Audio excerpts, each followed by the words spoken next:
if he were to sort of tell you the story of our intimate life, he would say that we're totally incompatible, and that we you're have sexually incompatible. Yes, that we're sexually incompatible, especially in terms of appetite.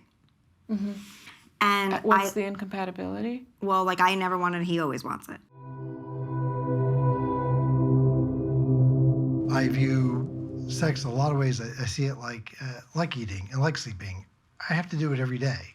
So the idea that like you had sex yesterday is sort of like saying you ate yesterday. I appreciate that. I'm glad I ate yesterday, but today's today. But I didn't approach her like this, like, hey, it's scheduled. Like, none of that. Yeah, you did. Wait, I want to get to the essence. I really didn't. Okay. And I don't even view it that way. The way I think about it is that actually just makes great sense. It's what you're supposed to do. It's what my body wants to do, and I am in agreement with my body. Like, we agree on this completely. I don't see how anyone can disagree with it. Like, I don't even understand the idea, like, I don't want to. Doesn't even make sense to me. Mm-hmm. I'm like, something's clearly wrong with you. Look, there's a big part of me that really, and has for many years, told him to fuck off. And told him, like, this is impossible. You're not asking for anything, but you're asking for sex 3 times a day. What do you mean you're not asking for anything? You know, I'm a person who has to, you know. Anyway, if you had met us 10 years ago, I would have said that I thought he had a sex addiction. And that I thought his relationship to sex and sexuality was disordered. I mean, that's how we ended up here and now. I thought that was like the beginning and the end of our stuff. How do you mean? Like, if sex was good, life was good, and if sex was bad, life was bad. Not coming from me, coming from him.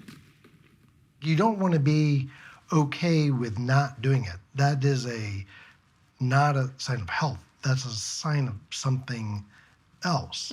And so you want to, and I want to fix that, and I want to encourage it. So a lot of my encouragement, I'm not great at encouraging, I guess. You know, it was interpreted a very different way.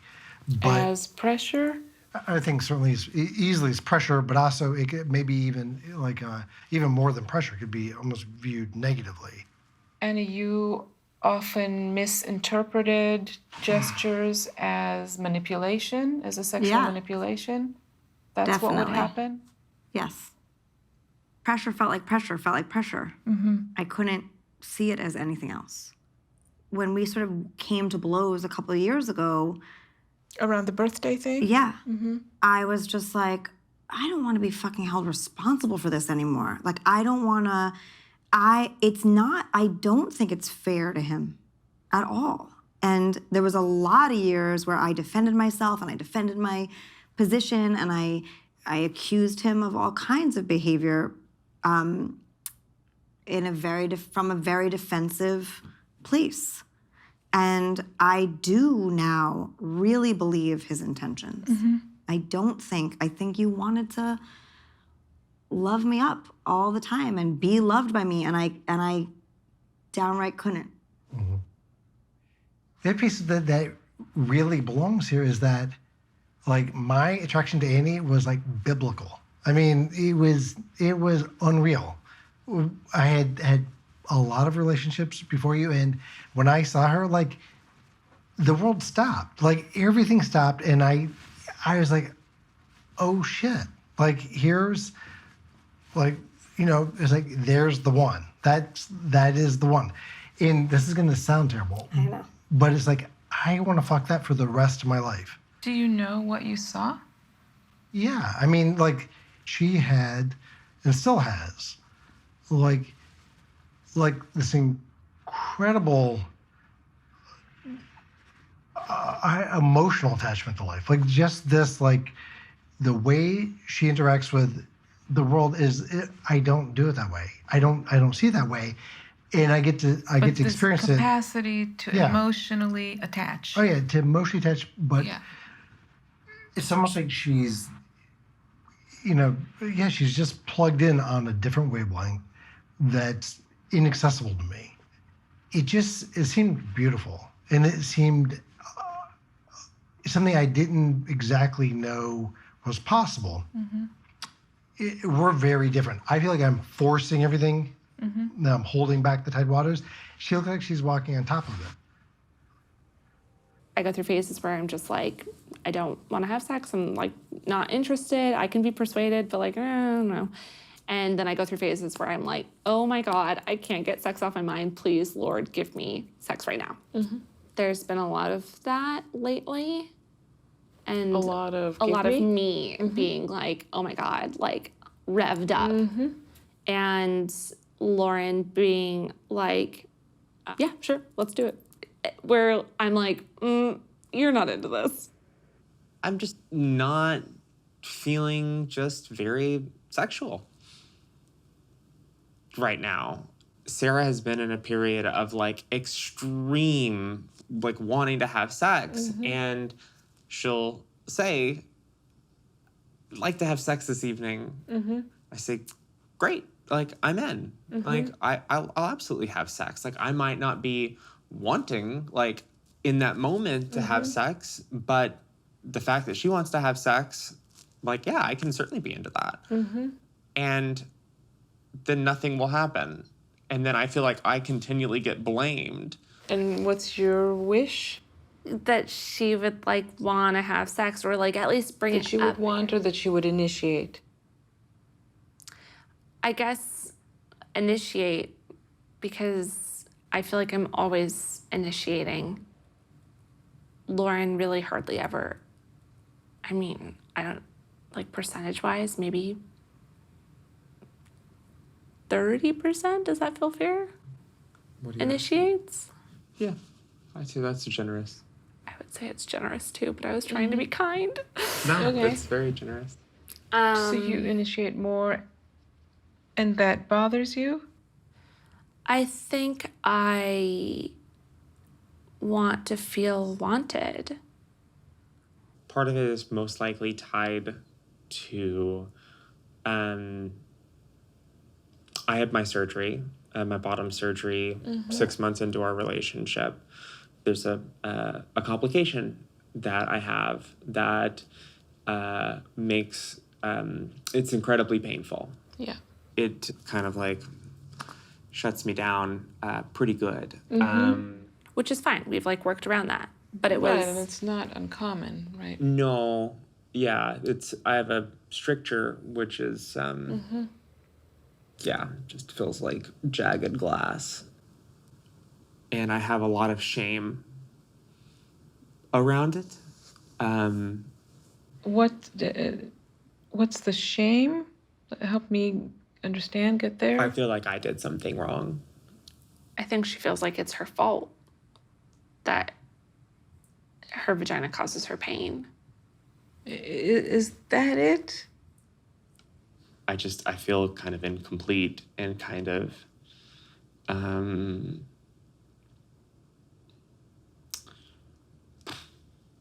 I feel very ashamed of just kind of like where I'm at, like down there. And it just makes me, I think I'm angry.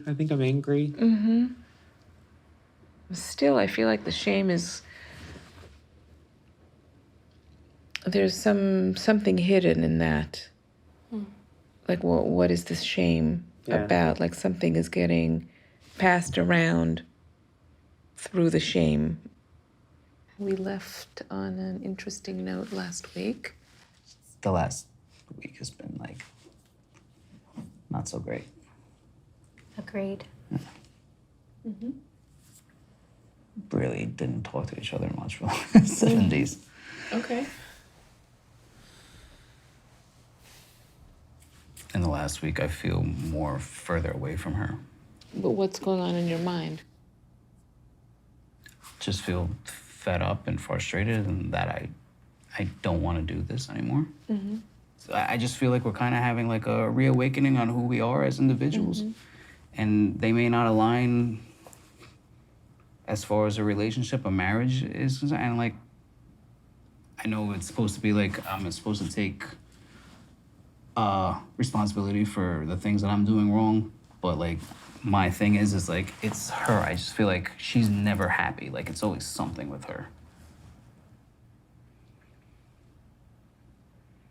But that's your summary in your mind of why you're done? Because she will never be happy? In a nutshell, yeah. Where are you? I don't know if we mentioned this to you, but we had bought another car. It's a convertible. In the summertime, Alan started kind of bringing it up. Like, it would be a great chance for you and I to, like, make our first purchase together and kind of, like, start building on that. And long story short, he ended up buying the car on his own for himself and told me that it's for the both of us. Like, he just wanted to get it and get the paperwork done and this and that, but it was for the both of us. When Alan went away, he took the keys of the garage where we keep the car because he didn't want me to drive it. And the reason I'm bringing this up is because it's a repetitiveness of, like, saying one thing and doing the total opposite. And that's been, like, a recurring pattern in our marriage, in our relationship. Mm-hmm. So when he says to you that, oh, it's really about me not being happy, mm-hmm. there's really a root of those things. There's a reason for it. It's not because I'm crazy. Mm-hmm. It's because there's a foundation of that, like saying one thing and then doing another thing. Mm-hmm. And that's, in a nutshell, what it has been and how you are with me. Right. Of course, you're not crazy. Neither of you are crazy. But you are each kind of entrenched in your own pattern. What do the two of you want to do with your relationship?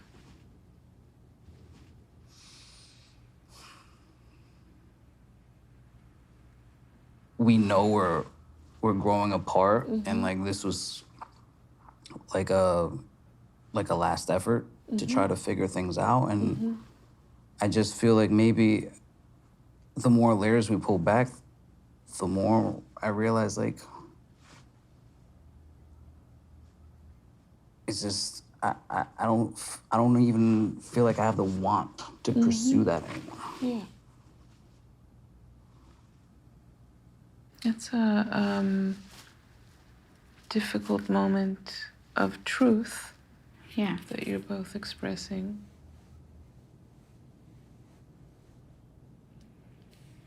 How much of this kind of, maybe it's time to separate, how much of that is true for you? Do you feel like you're 100% behind that? Yes. Yes. Yes. Mm-hmm. And you? Yeah. I don't know what else to do. Like, I don't know if there's any cure for it because I just feel like there's an disease. Huh? It's not a disease. Wanting to separate or reaching an end of a relationship is not a disease. But how do you know? Like, are there telltale things that it's it? Is it based on every couple's different? Like, how do you know if this is an end that needs to happen as opposed to just running away from something?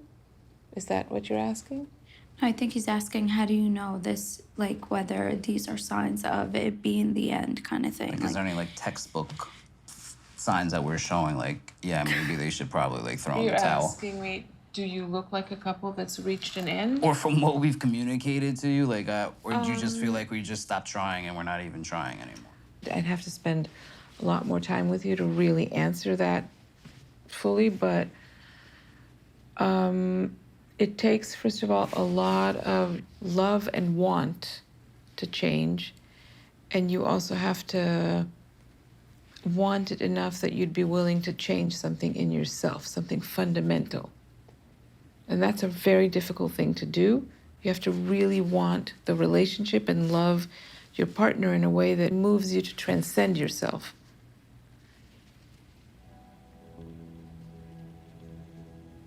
Someone who works for me had a death in the family. So the night before, she's kind of hammering me about, why do you need to go to this funeral. And I'm like, what's the big deal? And then she says, I asked you to do something for me. You couldn't do it, but you're going to go to a stranger's funeral. I said, what's upsetting you? What exactly are you angry at? That's I learned that. Yeah. I learned that from you. Yeah. If you're mad at me because I'm going to this thing, why? Why does that bother you so much? You don't even know this person. I'm like, I actually do. She works for me. You know, I'm doing something that involves anyone else. So now, how dare I, kind of thing, you know? Like, I'm getting mad By this. because I cannot get him to wake up before 8 o'clock or before 10 o'clock on a Saturday or a Sunday. But you're gonna go to this person's sister's funeral?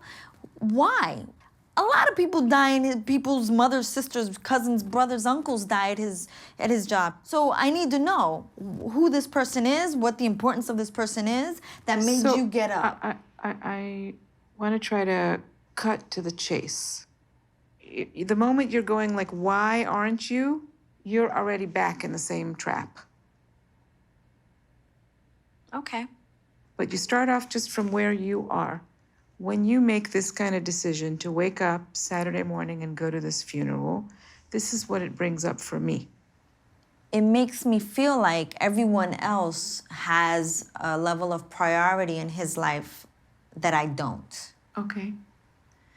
Can you just say that? I want to see what happens. Can you imagine not even taking the bait and going straight to the heart?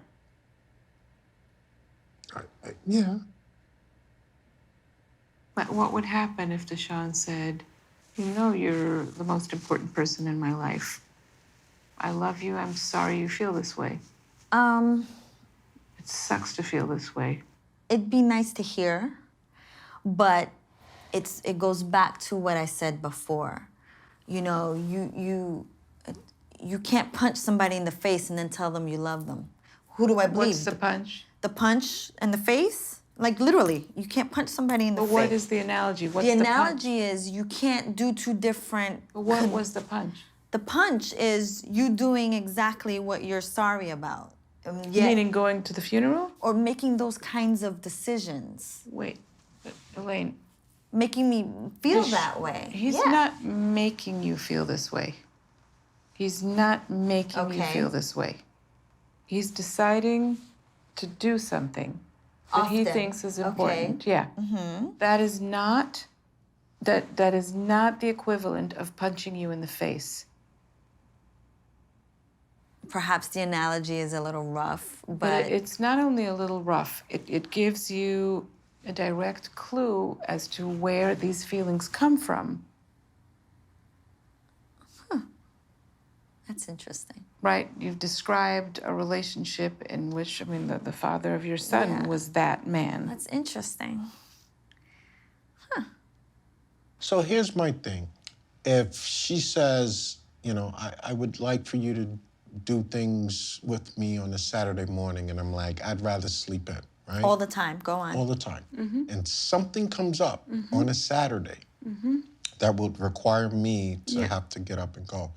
Am I to never do anything because I've said no to you for this thing? That's what it feels like. It's I understand. ridiculous. It puts the two. I understand each of ridiculous. you, and it puts the two of you in a very difficult spot. She has a need that I cannot fulfill for her as her husband. I can't. The need to feel special. Yeah. I can't fulfill that need for her. I just can't. Nothing I do, absent of just dropping everything and everyone, and just focus on her 24/7. Maybe that'll work. I don't know. But she has a need that I cannot provide for her. And That's the conclusion you're coming to. To not be able to provide, what's that like for you? makes me feel inadequate, makes me feel crappy. I'm the type of person, if I can't bring any value to this, you won't need to see me. I won't hang around. I'll I don't want to be a part of it. I'm not going to cause you pain. I'm not going to, if I can't fix But this let's thing, just stay with this feeling. What you're giving is not not enough. not It's a not, value, not enough. Your love is not enough. yeah. Can you imagine what that's like? Yes. I mean, But do you hear it? I hear it. Does it matter to you? Of course it does. Of course it does. I mean, I'm leaning more on you in this conversation because this happens to be a kind of conflict where I feel like you have more work to do about it. So this is not kind of an evenly distributed pressure, but I need to put pressure on you here. One way to say it is that you're taking a relatively neutral event and it's like, I mean, to put it in very blunt terms, your history of trauma is pouring color all over it on a neutral event. And you're ending up feeling horrible and pushing your partner away.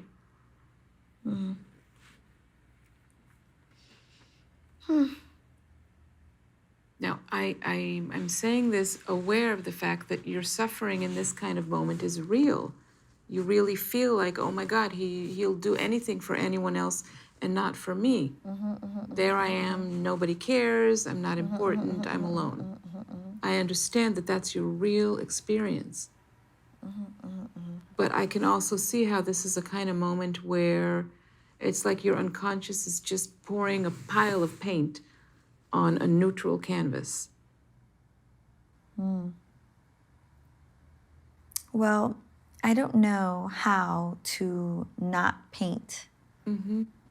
Because I'm not conscious that I'm doing it, so Right. it's not like I can connect to something Right. to switch it off, right? So like I honest to Do goodness. you have any idea how you could be helpful?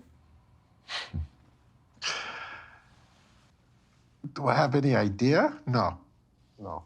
I used to sort of say, all right, okay, but I don't do that anymore. I'm like, Meaning to just appease, yeah, let's say cancel the funeral. yeah. No, that is not the way to do it. It doesn't happen. No, I don't do no, that that is anymore. not going to work. I don't That's do that not going to anymore. address the So ultimate. to answer your question, I don't know. You don't know. I don't know. Can you think of a way that Deshaun can both kind of maintain his integrity as a person, making his own decisions, and care about you? So here's the thing about that. I feel like if it's rehearsed, it doesn't come from within. Like if you care, you care. And if you don't, then you really don't. And so I can't make you care by giving you Right, but choices. caring is not that's what happens with this kind of trauma mind, that you set it up so that the evidence for care is actually impossible. Because canceling a funeral in this kind of case is not an act of caring. It's an act of compliance. But then my mind goes right back to, all of the things that you didn't keep your word on.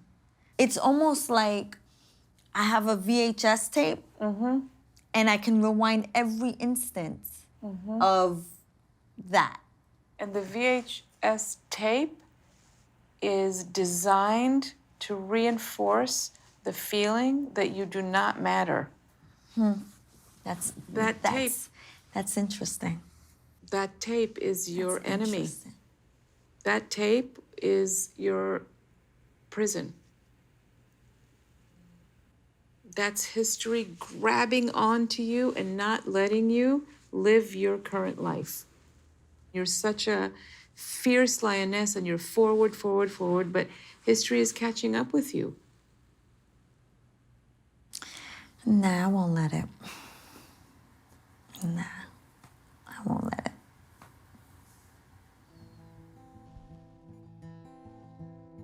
Tell me about your fears of incompatibility. Seems obvious that, when I met you, I was like, this is a terrible mistake. This is a mistake. It looks like a mistake, and it's a mistake I'm about to make. And I'm going into it eyes wide open. But Okay. now, where you are now, in your Feel the same long way. relationship. I think that what's changed is that I thought that my sacrifice, in my mind, was going to yield this result over here, and that was worth doing. All the sacrifices worth it. And now it feels more like I actually was in your way. I was stopping you from realizing yourself in a way that would have been better for you. You would have been happier. I think you would have been, For example, like how would Annie live differently? I feel like she's always wanting to believe in me, but the things I say sound just a little bit too much. I don't know that I would accept someone else saying even what I say. I accept it because I'm saying it. And my expectation is that she needs to accept it because I'm saying it. And any trespass on that, I view as like a betrayal. You said it's very, when you feel challenged, you feel like that's when you Yeah. react. I don't know. In my mind, it sounds like in one way, Mao, you're describing how you live, I guess, based on your background, your history, the history that you've described. What are you doing? Just walking around. Yes. Okay. And the question of your, I guess, what you're calling your sensitivity to being challenged. Just that you have your way of thinking about things, and it's just very difficult for you to move from that. He's an impossible ship to steer. And I understand that's not my job. I'm exhausted by like running to keep up, that I can't just have it be a simple, can you just turn the car around? We're 2 blocks from home. I just realized I forgot my sunglasses, Like, no, I can't. I also can never be the driver, so that's never up to me either. If we are together, I am on his ride. If we are That's together... what you're exhausted by the Yes. fact that it's very hard to influence Mao when he Yes. goes on. Oh my gosh, Okay. yes, that's it exactly. Okay. Because it's not just the that difficulty stuff. influencing Mao. Period. I get it. First of all, what do you think about this way of summarizing things? What's exhausting Annie, at least, that your fixity or your rigidity is maddening to her? I think it's maddening to her, yeah. She has a fairly narrow perspective when it comes to that. Narrow perspective meaning she's not taking into account other things? Yeah. So There's you're nothing saying... But that's- your choices in life are this. I mean, Please you can, don't make a giant summary right now, Okay. please. No giant summaries. Because- She's right. That's correct, and you should feel that way. No, it's not that I should feel this way. She I does feel that way. shouldn't feel She this shouldn't way. feel I this would way. love to not feel this way. I do feel this way. She does feel that way. And you don't have to make it the story then be in defense of yourself that I have a narrow view or I have a limitation or I have a... That's exactly what I'm talking about. Annie, I turn the car around. I take different routes. We go and don't go. I swap the thing out. I change my clothes. The thing that you're describing, you get. The thing that you can't get, which is unachievable, is you can't get it 100% of the time. So you're That's it. saying that You don't have a problem. You make sense with a dentist. And Annie, wait, well, I don't mean like an actual dentist.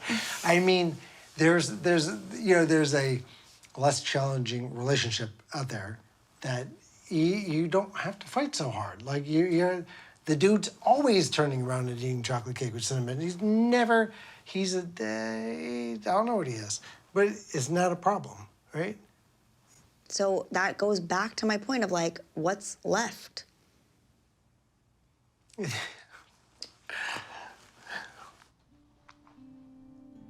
So I've had like this sort of obsessive crush that like I've talked to Lauren you a lot mentioned. about.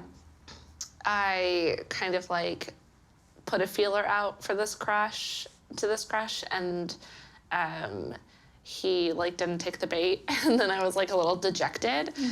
Then I sort of like realized like, oh, this crush is like it's a distraction from the pain I'm in. And it's really frustrating because this distraction's not working. Like, if this crush would just like blossom into what it could blossom into, it would be so helpful to just distract me from what's actually going on. And what's actually going on is the whole pregnancy thing. I fell into this belief that the only way to be valuable and the only way to be treated like a precious object was to be pregnant. I thought maybe it would make her treat me differently. Can you describe moments where you feel taken care of? When we actually have time and space just to sit and talk. Like, there's nobody that sees me like she does. And no one that supports me like she does. But it's more like it's like the day-to-day stuff that gets When tricky. there's less time. Yeah. We had a big fight on Saturday because we were like picking up the house, and I was making the bed, and she like was doing something at the vanity, and she threw a piece of trash onto the bed while I was making it. And like she didn't realize I was making the bed, even though I was right next to her. And like I was like, for real? She's like completely unaware of what's going on around her. Yeah. It's true. It's bonkers.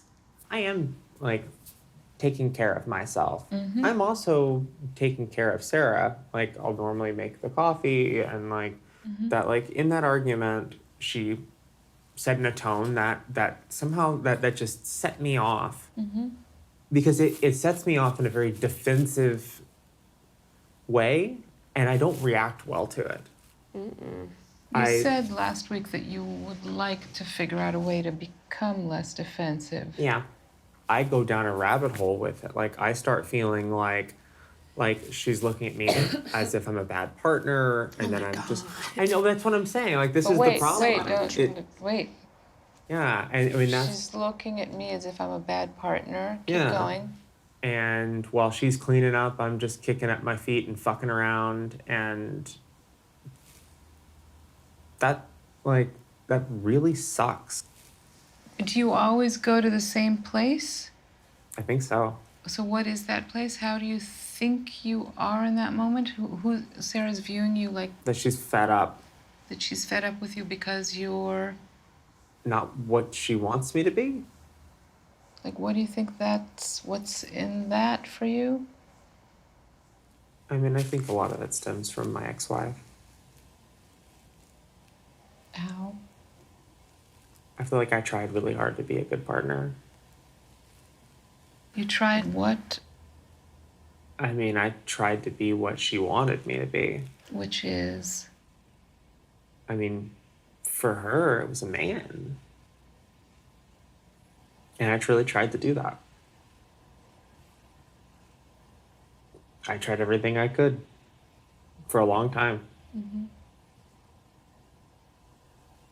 And then, like, you know, I used to have these kinds of fights with her. And I think it was like I'm trying so hard and you pick at me for small things when I'm trying to give you everything. when actually I'm making an enormous effort. Forget about these small things. I'm actually trying, I guess in the case of your wife, to be someone I can't be. Yeah. Or someone that negates me. Yeah. We're back You're back, but you're back today. for today. This is our last Yeah, this is session. it. Yes. Okay. We've been here 11 times. So that's almost 4 times we've ever gone to any therapist before. No, I think what's the most we've ever gotten? It's like It's 3. 3 sessions. Yeah. Well, I appreciate that you spent at least this Yeah. much time with me. First of all, how are you?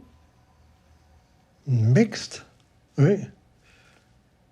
How are you? Mixed. Mixed. Tell me. Yeah. Yep.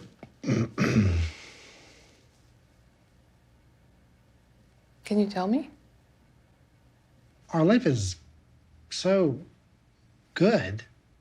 There's elements that are not here. Like she won't play golf. You know, I'm like, how awesome would it be to play golf?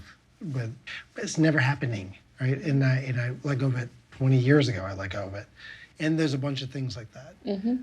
But it really is about just having sort of more life with Annie.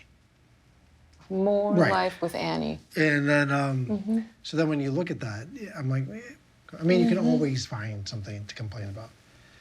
It just seems unnecessary. So I guess, you know, this morning we had a little bit of a problem this morning, and I was getting like angry. I was even getting like mean. I wasn't saying it. It was all inside. And like, you know, part of it is I was working on the best ways to express myself. Good. Not in a good sense, like just like in the most efficient way of Not good. not good. And then I was thinking about it, and I was like, just like don't. Like, you know, instead fight that sensation. Like it's gonna pass. It always does. Can you say something about those things that are causing you some level of discontent or want or... It's not simpatico. We're not in the same place. in certain domains? Well, No, I in think- general. yeah, in general. And in terms of reacting to what you said, I am touched by what you said, but I'm still kind of scratching my head because when we do get the opportunity to be together, you're uncomfortable. Like, I don't know what these life experiences you want to have with me. I mean, yes. Because when you do go out or when you do have the chance, you're saying... We now don't have fun. It's just like that feeling of just an intense incompatibility. We are really incompatible. So our son is 14, about to be 14. We have 4 or 5 years left on the clock of like, we need this sort of lifestyle for our son. In 5 years is the first opportunity where we get to say, like, we as individuals can go wherever we want. We can do whatever we want. Kind, I mean, sort of. Well, to our abilities. But I mean, we're not bound. We're much less bound. What are you trying to say? M. Night, go ahead. You know what? I don't need to do that. Go ahead. Thanks. I don't think I want to do this after. I don't want to be married.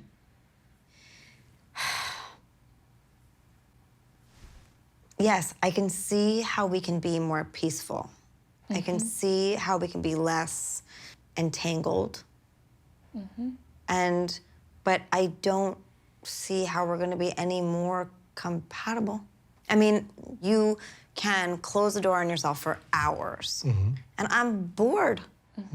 I am so bored. I don't want to sit around and watch TV. You want more Mao. You want more Annie, you want more Mao in different ways. No, I don't want more of him. Because when I think of the things I'd want to go and be doing, he's not a good He's not going to enjoy it the way you're hoping. Compatriot. Like, you brought up golf, Sure. right? I did bring it Could have up. been tennis. Could have been Scrabble. Could have been anything intellectual. Ew. Seriously? I'm not coming Because to you're you not- with garbage. You're like, I just want to play golf and I'm Mr. I have like no idea what you're specific. saying. Like, why? That's what you're doing. You're flipping what I like into being illegitimate or overly indulgent. That's what you do. And you do it to me. And so you can't be there, and I understand that you can't be there, but your strategy of explaining to me why you can't be there has been to shit on it, and then the narrative is that I yuck on your yum. Yeah, it's not. It isn't the shit on it. Go to the fucking farmer's market. I'll even go with you. This is bullshit. This But is I'll the- go the- with you golfing too. I'll you won't. Yes, I No, will. you I'll won't. drive the cart if you let me.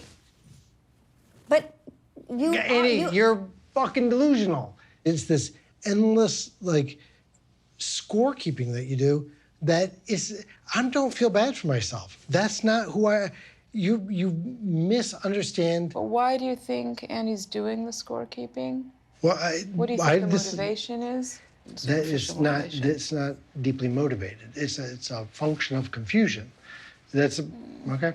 I mean, what would you like me to say? How can I I don't describe it? know. I don't know what the motivation is, but if I someone do. is scorekeeping, they're usually trying to address something. Well, right. Usually what they're trying to do is they're trying to get an outcome.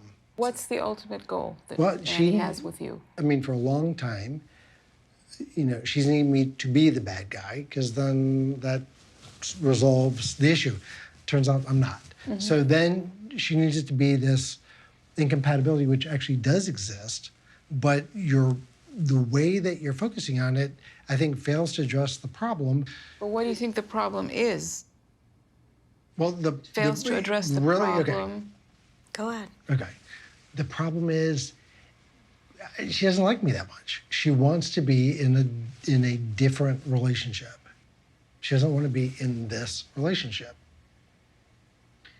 And that's, you know, I think it's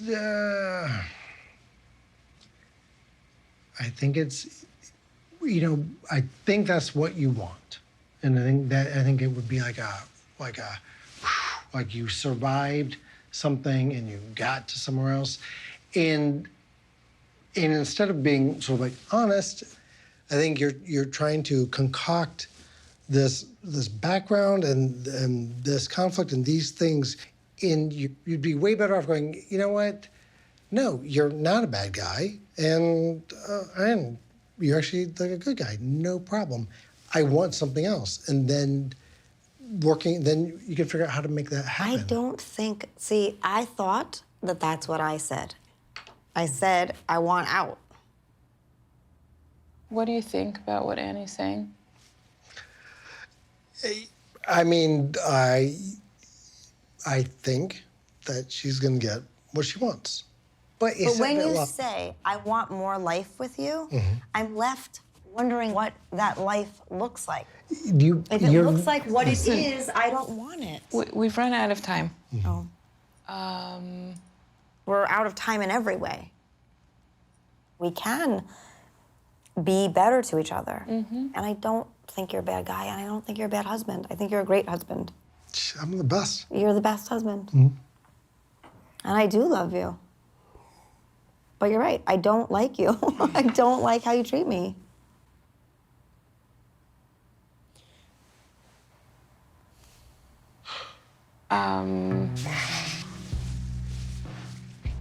Okay, So that's that.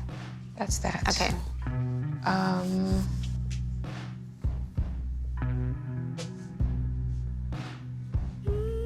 Take care of each other. Always.